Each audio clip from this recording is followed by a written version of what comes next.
Well, hydrangeas have to be one of the most popular blooming shrubs on the planet right now. But that wasn't always the case. I can remember in the not too distant past when they had kind of fallen out of favor and were considered old-fashioned and a little bit passé.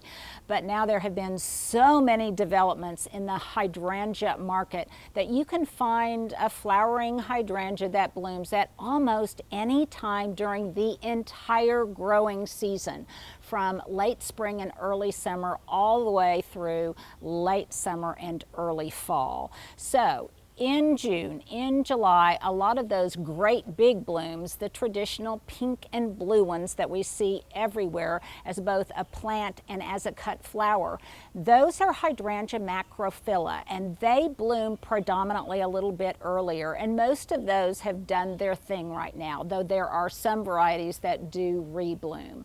But as the summer ages, there's a whole host of other kinds of hydrangeas that are now on the market that you can research yourself to add to your own border. So do a treat for yourself, go to the nursery and ask about Hydrangea paniculata. There are so many different beautiful varieties. They do bloom a little bit later, and what I love about them is their color palette in kind of white, creamy white, aging to pink.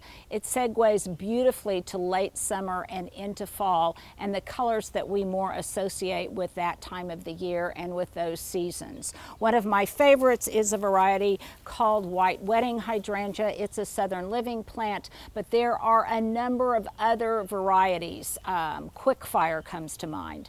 So go to your nursery, look around, ask lots of questions, but tell your nurseryman or your grower that you are looking for a hydrangea that will bloom later in the season and that you want to try something like Hydrangea paniculata to add to your late summer border.